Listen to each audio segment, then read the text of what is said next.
واتقوا الله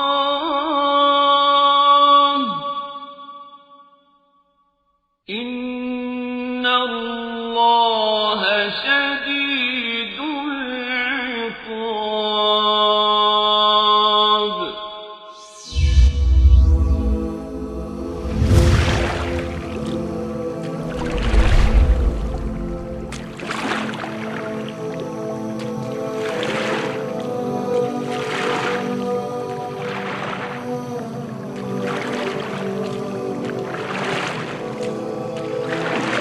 الحمد لله رب العالمين،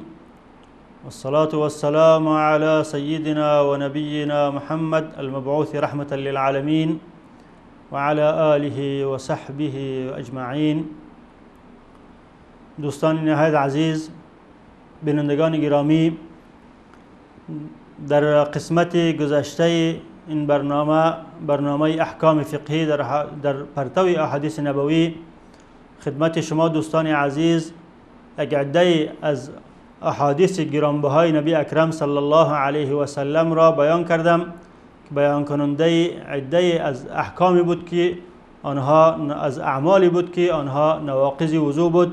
که آمدن استحاضه برای خانمها و همچنین آمدن بیرون شدن مزی از مردها و همچنین اقوال علما در مورد از اینکه تقبیل یا بوسه کردن انسان خانم خود را شکننده وضو هست نیست. این احکام را در پرتو احادیث نبی اکرم صلی الله علیه و سلم در قسمت گذشته این برنامه خدمت شما دوستان عزیز تقدیم کردم و در این قسمتی از برنامه هم یک عده از احکام شکننده های وضو را که در احادیث گرانبهای نبی اکرم صلی الله علیه و سلم بیان شده و علمای کرام اقوال علمای کرام را در این مورد خدمت شما عرض میکنم. از آن جمله وضو کردن از یا لمس ذکر یا آله تناسلی آیا شکننده وضو هست یا نیست. علما در این مورد اختلاف نظر دارند که شخصی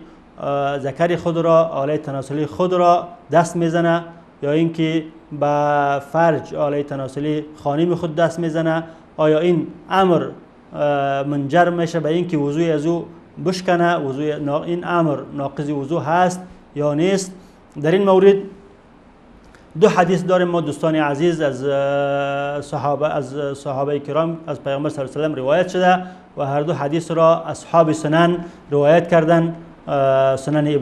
سنن ترمذی و سنن ابن ماجه و سنن ابو داود و سنن نسائی و همچنین امام احمد و امام مالک و ابن حبان هر دو حدیث را روایت میکنند. یکی از این احادیث دلالت کننده به این است که لمس ذکر دست دادن آله تناسلی شکننده وضو است و حدیث دیگری دلالت کننده به این است که این کار شکننده وضو نیست، بلکه آله تناسلی انسان یک عضوی از اعضای انسان است. همچنانه که دست دادن به بینی وضو را نمیشکنه، دست دادن به سر یا به پای یا به دست وضو را نمیشکنه و همچنین لمس یا دست دادن به آله تناسلی وضو را نمیشکنه. لذا علمای اسلام تقریبا به سه قول دارند در این مورد. یک عده به یک حدیث عمل کردن، به حدیث عمل کردن که میگه که دست دادن به آله تناسلی شکننده وضو است و عده از علما به حدیث دیگر عمل کردن که دست دادن به آله تناسلی شکننده وضو نیست و یک عده از علما جمع کردن در بین این دو حدیث، گفتن که اگر دست دادن به آله تناسلی به شهوت بوده باشه شکننده وضو است، منجر به این شود که انسان شهوت انسان در هیجان بیفته شکننده وضو است، و اما به حالت عادی بوده باشه به وقت ضرورت مجبوری بوده باشه در او صورت شکننده وضو نیست. حدیث اولی از صحابیه به نام بصره بنت صفوان القرشیه، بصره بنت صفوان بن نوفل القرشیه روایت شده است که ایشان فرمودند ان رسول الله صلی الله علیه و سلم قال من مس ذکره فلیتوضا. این صحابیه جلیل القدر بصره بنت صفوان القرشیه که از یکی از صحابیات بود که در فتح مکه با پیامبر صلی الله علیه و سلم بیعت نمودند و از پیامبر صلی الله علیه و سلم احادیثی روایت نمودند و از ایشان هم صحابه کرام دیگر صحابه کرام از جمله عبدالله بن عباس احادیثی از پیامبر صلی الله علیه و سلم روایت کردند. این صحابی جلیل القدر رضی الله عنها می فرماید که پیامبر صلی الله علیه و سلم فرمودند من مس ذکره فلیتوضأ، کسی که ذکر آله تناسلی خود را دست میزند باید وضو کنه. این حدیث را گفتیم که اصحاب سنن اربعه و همچنین امام مالک و روایت میکنه و امام ترمذی و ابن حبان و دارقطنی و بیهقی همه علما قول به صحت این حدیث دارن که این حدیث حدیثی صحیح است. و در روایت دیگری از روایت این حدیث چنین آمده من مس ذکره فلا یصلی حتی یتوضأ، کسی که ذکر خود را آله تناسلی خود را دست میزنه نماز نخوانه تا اینکه وضو بکنه. این حدیث گفتیم که دلالت به این میکنه که دستدن آله تناسلی یا ذکر انسان منجر به این میشه که وضو انسان میشکنه، باید دوباره وضو بکنه. اما حدیث دیگری که معارض با این حدیث است، حدیث است که از صحابی جلیل القدر به نام طلق بن علی رضی الله عنه، طلق بن علی یمامی حنفی که از اهل یمامه بودند و از قبیله بنی حنیفه بودند، روایت شده است که ایشان فرمودند قال رجل مسست ذکری او قال الرجل یمس ذکره فی الصلاة علیه الوضوء. یک شخص پیش پیغمبر صلی الله علیه و آله آمد، از پیغمبر صلی الله علیه و آله پرسید که ما اگر با آله تناسلی خود دست بزنم، یا اینکه گفت یک شخصی با آله تناسلی خود دست بزنه آیا وضو سر از او واجب میشه؟ پیغمبر صلی الله علیه و سلم فرمودند لا انما هو بضعة منک، نه این چنین نیست، یعنی در این کار وضو واجب نمیشه، این کار منجر به نقض وضو نمیشه، به شکستاندن وضو نمیشه. به خاطر چی؟ به خاطر که این آله تناسلی جزئی از اعضای بدن توست، بضعة منک یعنی جزئی از اعضای بدن توست. همچنانه که بعد دست دادن دیگر اعضای بدن وضوی تو نمیشکنه. اگر تو در سر خود دست بزنی، در پای خود دست بزنی، در دست خود دست بزنی، در بنی خود دست بزنی، در چشم و گوشه های خود دست بزنی، وضوی تو نمیشکنه. همچنان اگر در آله تناسلی خود دست بزنی وضوی تو نمیشکنه. این حدیث را همچنان اصحاب سنن اربعه و امام مالک و ابن حبان و طبرانی روایت میکنه و طحاوی امام طحاوی رحمت الله علیه می فرماید که اسناده مستقیم غیر مضطرب، حکم به صحت حدیث میکنه که حدیث صحیح است و اسناد این حدیث مستقیم است و دری هیچ نوع اضطرابی نیست. و همچنین علی ابن المدائنی، علی ابن عبدالله المدینی که یکی از جمله شیخها و استادای امام بخاری است رحمت الله علیه، میگه که هو احسن من حدیث بصره، این حدیث را بر حدیث بصره که حدیث قبلا خواندیم ترجیح میده و میگه که این حدیث از حدیث بصره که بهتر و خوبتر است و درجهش بالاتر است. لکن امام بخاری که شاگرد ایشان بود، آنها رأی مخالف دارن، میگن که حدیث بصره اصح شیء فی هذا الباب، بلکه بهترین حدیثی که در این باب وارد شده حدیث بصره است که من مس ذکره فلیتوضأ. و همچنین علمای دیگری از جمله امام شافعی و ابو حاتم و ابو زرعه و دارقطنی و بیهقی، این علما از جمله علمای هستند که حدیث را حدیثی ضعیف شمردن، این حدیث ضعیف است و حدیث بصره از این کار قوی تر است، لذا ما عمل به حدیث بصره که من مس ذکره فلیتوضأ به این حدیث ما عمل میکنیم. احکامی که دوستان عزیز از این حدیث گرانبهای نبی اکرم صلی الله علیه و سلم از این دو حدیث ما استنباط میکنیم این است که از حدیث اول استنباط این میشه که دست دادن به آله تناسلی ناقض وضو، شکننده وضو است و این قول امام شافعی رحمت الله علیه و همچنین امام مالک رحمت الله علیه و همچنین امام احمد، البته امام مالک در یک روایت و مذهب حنابلة و عده از صحابه کرام مثل ابن عمر و ابن عباس و عایشه صدیقه رضی الله عنها و سعد بن ابی وقاص رضی الله عنهم قائل به این قول بودن و همچنین از تابعین عطا و امام زهری و سعید بن مسیب و امام مجاهد و دیگر علمای کرام قائل به این قول بودن که دست دادن به آله تناسلی شکننده وضو است، نظر به حدیث بصره بنت صفوان رضی الله عنها که من مس ذکره فلیتوضأ. و حدیث دومی که خدمت شما عرض کردم حدیث طلق بن علی دلالت به این میکنه که دست دادن عضو تناسلی انسان مثل یک دیگر اعضای انسان است. وقتی که انسان به عضو تناسلی خود دست میزنه این کار منجر به این نمیشه که وضو از بشکنه، از جمله نواقض وضو نیست. و این قول مذهب حنفی است، علمای احناف به این قول دارن. و همچنین از صحابه امام علی رضی الله عنه و ابن مسعود و حضرت عمار رضی الله عنهم قائل به این قول بودن. و همچنین از تابعین حسن بصری و امام ثوری سفیان الثوری قائل به این قول بودن که دست دادن به آله تناسلی شکننده وضو نیست. و امام مالک در یک روایت گفتیم با اصحاب قول اول بود که شکننده وضو است. در روایت دیگر ایشان روایت شده که دست دادن به آله تناسلی شکننده وضو نیست، به این معنا که یعنی وضو سر انسان واجب نمیشه، لیکن مستحب است که باید وضو کنه. چون اونها گفتن که وقتی که دو حدیث تعارض آمد لذا ما حکم به استحباب میکنیم نه به وجوب. و علمایی که قائل به این قول هستند که دست دادن به آله تناسلی شکننده وضو است که علمای مذهبی حنابلة و شافعی است، آنها شرط کردن که باید دست دادن بدون ستر حائل بوده باشه. یعنی کسی از بالای کالای خود دست میزنه این کار منجر به این نمیشه که وضو بشکنه، باید به صورت مکشوف بوده باشه، یعنی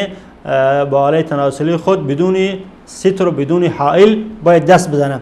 در اون صورت وضوش میشکنه. اما اگر از بالای کالا دست بزنه در اون صورت وضوش نمیشکنه، چون حدیث را ابن حبان رحمت الله علیه و حاکم نیشابوری رحمت الله علیه از حضرت ابو هریره رضی الله عنه روایت میکنه که پیغمبر صلی الله علیه و سلم فرمودند اذا افضى احدكم بيده الى فرجه ليس دونها حجاب ولا ستر فقد وجب عليه الوضوء. هنگامی که یکی از شما دست خود را با آله تناسلی خود میزنه لیکن به شرطی که او حجاب و ستر نیست، یعنی بدون حجاب و ستر، بدون کدام از بالای کالا و از بالای چیز دیگری نمی باشه، در اون صورت واجب علیه الوضو، وجود بر سر وضو واجب میگرده. این حدیث دلالت به این میکنه که اگر از سر کالا بوده باشه، از بالای کالا که دست میزنه در اون صورت ناقض وضو نیست، وضو بر بالایش واجب نمیشه. و همچنین عده از علما از جمله علمای شافعی را شرط کردن که اگر بر داخل دست خود بر روی دست خود دست بزنه وضوش میشکنه، اما اگر به پشت دست خود دست زد وضوش نمیشکنه. و همچنین عده دیگری گفتن که اگر به شهوت بوده باشه یا اگر قصدن بوده باشه وضوش میشکنه، اگر سهوا و بدون قصد بوده باشه وضوش نمیشکنه. به هر حال علما میگن که حدیث بصره، علمایی که قائل به این قول هستند میگن حدیث بصره قویتر از حدیث طلق بن علی است. و همچنین احادیث دیگری در این باب وارد است که ابن حزم میگه تقریبا از 17 صحابه احادیث وارد شده دلالت به این میکنه که مس ذکر یا دست دادن به آله تناسلی شکننده وضو است. و از جمله صحابه که احادیث در این باب وارد روایت کردن حدیثی از طلق بن علی از این صحابی که پیشتر خواندیم، حدیث دیگری هم روایت شده که دلالت به این میکنه که مس ذکر یا دست دادن به آله تناسلی شکننده وضو است. و از جمله این حدیثی است که از ام المؤمنین حضرت عایشه رضی الله عنها روایت شده است که پیغمبر صلی الله علیه و سلم فرمودند ویل للذین یمسون فروجهم ولا یتوضؤون. این حدیث را امام دارقطنی روایت میکنه که پیغمبر صلی الله علیه و سلم فرمودند ویل هلاکت است برای کسانی که به فرجهای خود دست میزنند بعد از وضو نمیکنند. این علما گفتن که این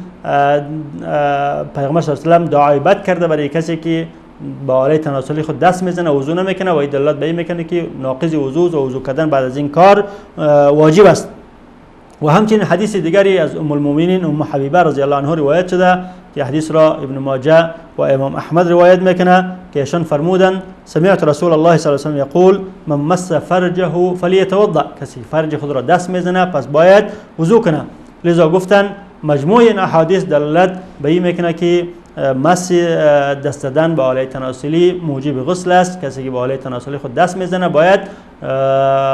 موجب وضو است. کسی که به آله تناسلی خودش یا خانم خود دست میزنه باید وضو بکنه و وضوش میشکنه. لذا خلاصه اقوال دوستان عزیز این شد که یک عده از علما به حدیث بصره بنت صفوان عمل کردند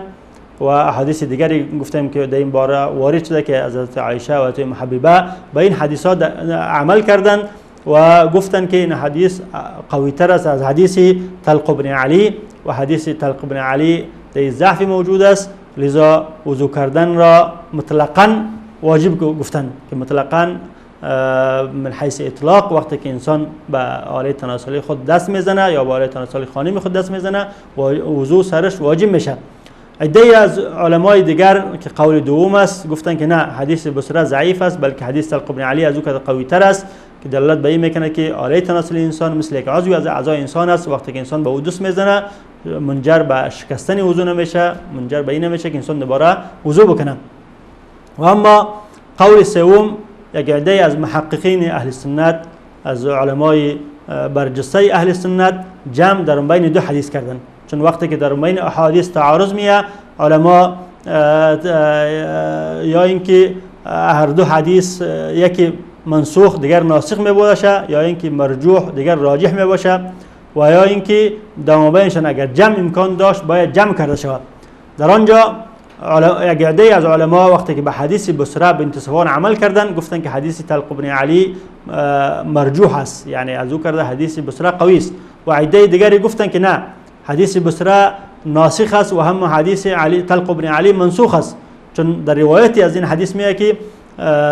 طلق بن علی هنگامی پیش پیغمبر صلی الله علیه و آله آمد که ابتدای هجرت بود. پیغمبر صلی الله علیه و آله مسجد مبارک خود را بنا میکرد و از پیغمبر صلی الله علیه و آله درباره این مسئله سوال کرد. پیغمبر صلی الله علیه و آله برش گفت که هو بدعت منک، لیکن حدیث بصره متأخر است، چون بصره از جمله صحابیاتی بود که با پیغمبر صلی الله علیه و آله در فتح مکه بیعت نمودند و حدیث ایشان متأخر است. وقتی که تعارض در بین حدیث متقدم و متأخر بیه، حدیث متقدم ناسخ برای حدیث متأخر می باشه، مثل حدیث بصره ناسخ است و حدیث طلق بن علی منسوخ است. لیکن محققین اهل سنت، علمای برجسته اهل سنت و اکثر متأخرین به این نظر هستند که جمع در اینجا امکان داره. ما میشه که در بین دو حدیث جمع کنیم، حدیث بصره و حدیث طلق بن علی، و صورت جمع این چنین است که حدیث بصره را حمل کردن به اینکه وقتی که انسان به آله تناسلی خودش یا خانمش به شهوت دست بزنه در اون صورت این کار شکننده وضوش میشکنه، باید دوباره وضو بکنه. اما در صورتی که بدون شهوت بوده باشه در اون صورت شکننده وضو نیست، در صورت به شکلی بوده باشه که شهوت انسان رو در هیجان نندازه، شکننده وضو نیست و وضو نمیشکنه. با این جمع ما میتونیم در بین دو حدیث عمل بکنیم. حدیث بصره بنت صفوان را حمل به شهوت میکنیم و حدیث طلق بن علی را حمل به حالت عادی میکنیم. لذا وقتی که انسان به حالت تناسلی خودش یا خانمش در وقت شهوت دست میزنه او منجر به شکستن وضو از او میشه، باید دوباره وضو کنه. اما در حالت عادی که شهوت در او نباشه در اون صورت منجر به شکستن وضو نمیشه، وضو کردن واجب نیست.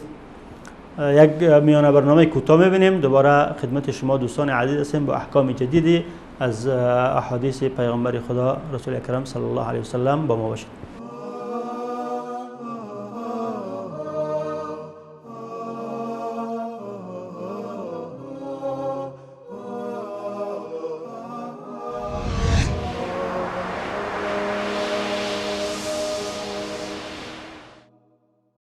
أحب الرسول به يقتدي حياتي هناء مع السنة. أحب الرسول به يقتدي حياتي هناء مع السنة. أتانا بهادي الكتاب المبين فأحيا الأنام من الظلمة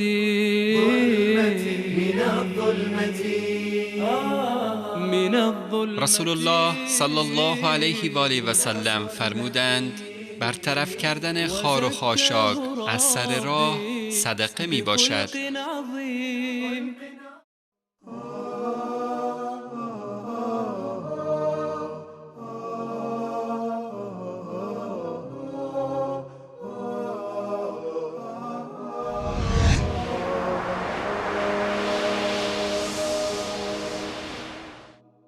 بسم الله والصلاة والسلام على رسول الله و علی آله و صحبه و من والاه.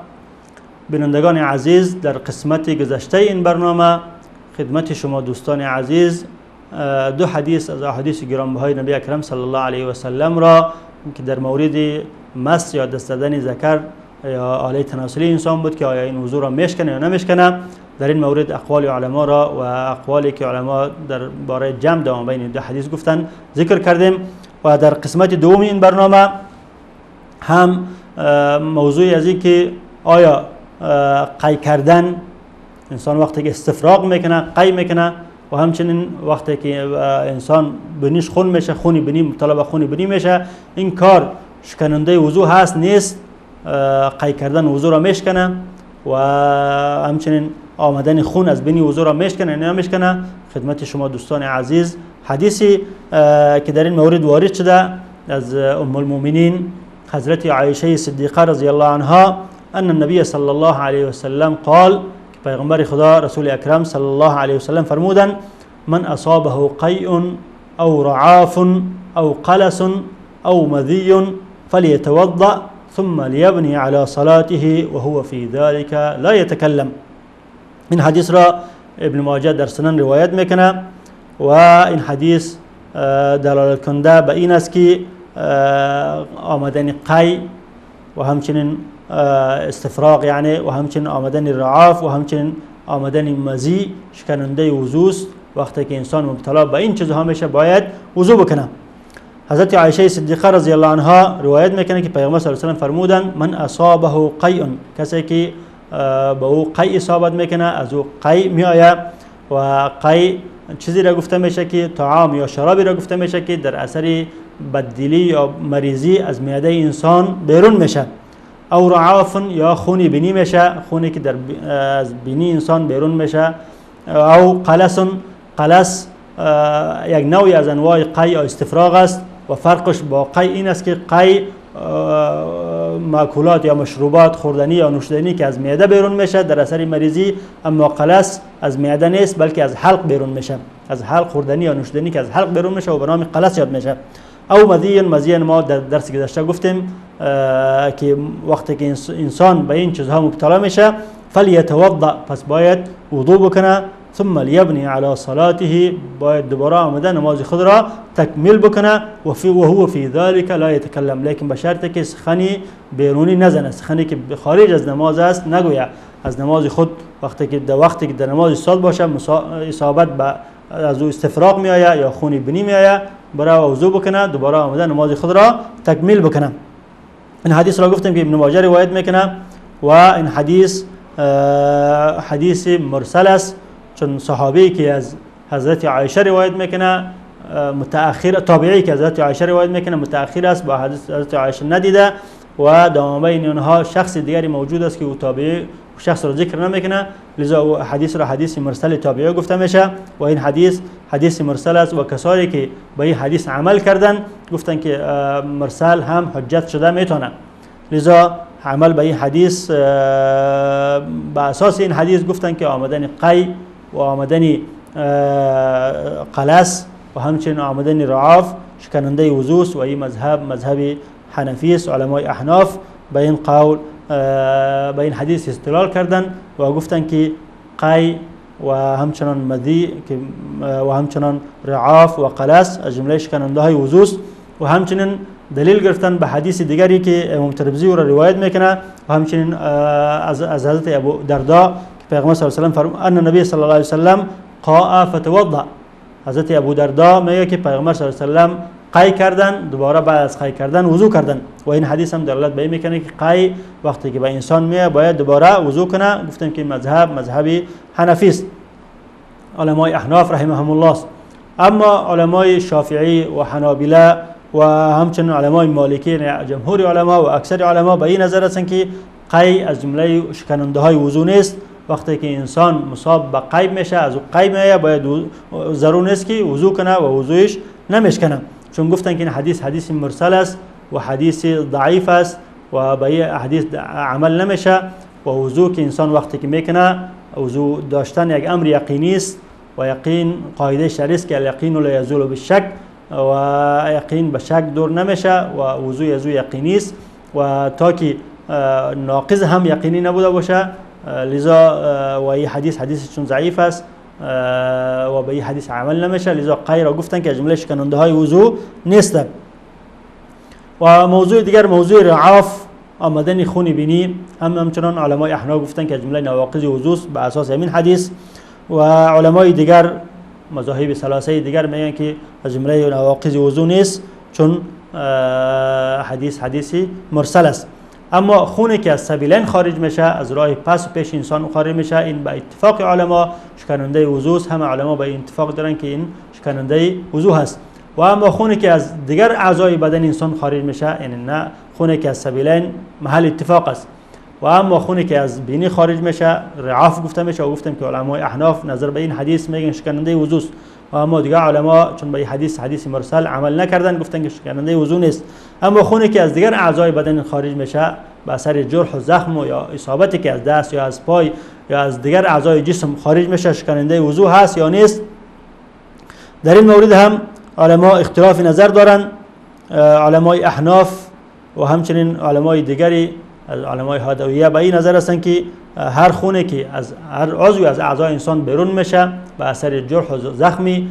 به شرطی که سیلان پیدا کنه، یعنی از جایی که بیرون شده از جسم حرکت پیدا کنه، شکننده وضو است. اما در صورتی که بیرون شده و در جای خود استاد شده، کم بوده باشه، سیلان پیدا نکنه، در اون صورت شکننده وضو نیست. چون میگن که آیات و احادیث دلالت به این میکنه که خون نجس است و هر نجسی که از جسم انسان خارج میشه او منجر به این میشه که وضو انسان میده شود، منجر به این میشه که انسان دوباره وضو بکنه. اما علمای دیگر، علمای شوافی و مالکی و همچنین عده از تابعین صحابه به این نظر بودن که خون شکننده وضو نیست. اگر از جسم انسان خون بیرون میشه وضوش نمیشکنه، چون احادیث قوی در این مورد میگه ما از پیامبر صلی الله علیه و سلم نداریم، بلکه احادیث دیگری آمده دلالت کننده به این است که خون منجر به شکستن وضو نمیشه. از جمله حدیث است که امام مالک روایت میکنه، دارقطنی از حضرت انس بن مالک روایت میکنه که ان النبی صلی الله علیه و سلم احتجم و صلى ولم يتوضا، که حضرت انس بن مالک خادم پیامبر صلی الله علیه و سلم فرمودن که حضرت رسول اکرم صلی الله علیه و سلم احتجام کردن، از خود خون کشیدن و بعد از احتجام نماز خواندن، وضو نکردن. وقتی که انسان از خود بیرون میکنه، بیرون کردن خون را احتجام گفته میشه و این کار گفتن که منجر به شکستن وضوء پیغمبر صلی الله علیه و سلم نشده، لذا برآمدن خون از انسان از دیگر اعضای انسان منجر به شکستن وضوء نمیشه. و همچنین در حدیث دیگری که امام احمد روایت میکنه و همچنین امام ترمذی که پیغمبر صلی الله علیه و سلم فرمودن لا وضوء الا من حدث الا من صوت او ریح، وضوء واجب نمیشه مگر در صورتی که انسان بادی را بشنوه با گوشهای خود یا اینکه با بینی خود اشمام کنه، بویش برای در صورت وضوء یعنی سر انسان واجب میشه، در غیر از واجب نمیشه. گفتن که در این حدیث هم خون از جمله شکننده های وضوء ذکر نشده، لذا خون شکننده وضوء نیست. اما مذهب احناف گفتن که به حدیث مرسل عمل کردن جواز داره، همچنانه که با قی وضو میشکنه، به خون به هر صورتی که باشه، خون از بینی باشه از دیگر اعضای جسم بوده باشه وضو میشکنه، نظر به حدیث حضرت عایشه و همچنان نظر به احادیث و آیاتی که دلالت به این میکنه که خون یک چیزی نجس و ناپاک است. و قلس را گفتم یک نوع از انواع قی است که از گلون انسان بیرون میشه، به خلاف قی یا استفراغ که از معده انسان بیرون میشه، اما قلس و از گلون انسان بیرون میشه. علمای احناف در قلس یا در قی شرط میکنه که به پری دهان بوده باشه، اما اگر از پری دهان کم بوده باشه در اون صورت به اتفاق علما وضو نمیشکنه و شکننده وضو نیست. و همچنین مزی که در این حدیث ذکر شده و محل اتفاق علماست، چون در حدیث دیگری آمده که مزی در حدیث قبلی حدیث حضرت علی که ما در درس که ذکر کردیم که مزی از جمله نواقض وضو است. وقتی که انسان مزی بیرون میشه باید انسان آله تناسلی خود را بشویه و بعد از او دوباره وضو بکنه. و از جمله احکامی که ما از این حدیث استنباط میکنیم از حدیث حضرت عایشه این است که پیغمبر صلی الله علیه و سلم در آخر حدیث فرمودن فلیتوضا ثم لیبنی علی صلاته و هو فی ذلک لا یتکلم. این جمله از حدیث دلالت به این میکند که وقتی که انسان در داخل نماز به وضو میشه، در نماز استاد است به وضو میشه، چی باید بکنه؟ این قطعی از حدیث دلالت به این میکنه که برای وضو بکنه پس بیاید دوباره نماز خود را تکمیل کنه. به این معنا که وقتی که بعد از یک رکعت یا دو رکعت به وضو میشه برای وضو بکنه، پس بیاید باقی اگر 3 رکعت خود را تکمیل بکنه، یا اگر بعد از 2 رکعت به وضو شده باشه 2 رکعت باقی خود را تکمیل بکنه، لیکن به شرطی که در اثنای وضو کردن، راه رفتن، پس آمدن گپ نزنه. و این مذهب علمای احناف و همچنین امام مالک است و همچنین شافعی در مذهب قدیم خود، چون امام شافعی 2 مذهب داره، یک مذهب به نام مذهب قدیم، دیگر به نام مذهب جدید. در مذهب قدیم خود قائل به این قول بودن که وقتی که انسان در داخل نماز به وضو میشه گرفته وضو کنه، دوباره بیا نماز خود را تکمیل بکنه، لیکن به شرطی گپ نزنه. اما در امام شافعی در مذهب جدید خود و عده از دیگری از علما به این نظر هستند که وقتی که انسان در داخل نماز به وضو میشه، این امر منجر به این میشه که نماز او باطل شود، پس باید رفته وضو کنه، دوباره نماز خود را آمده از سر بخوانه. و دلیل گرفتن به حدیثی که امام ابو داود روایت میکنه از صحابی جلیل قدر طارق بن علی که پیغمبر صلی الله علیه و سلم فرمودن: اذا فسا احدكم في الصلاه فلينصرف وليتوضا وليعيد الصلاه. وقتی که یکی از شما در اثنای نماز به وضو میشه، حدثی به او پیش میآید، پس باید رفته وضو کنه و دوباره بیا نماز خود را از سر بخوانه. گفتن این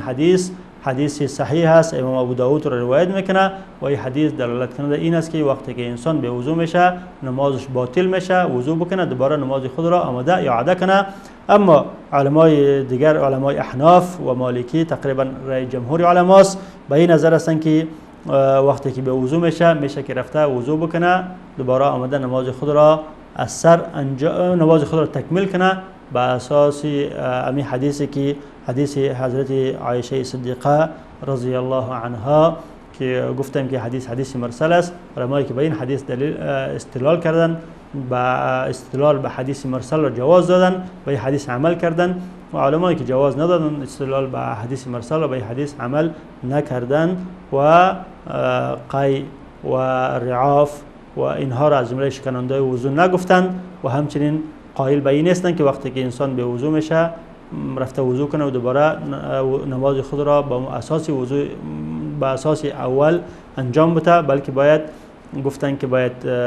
رفته وضو کنه، دوباره نماز خود را از سر بخوانه. دوستان عزیز، این بود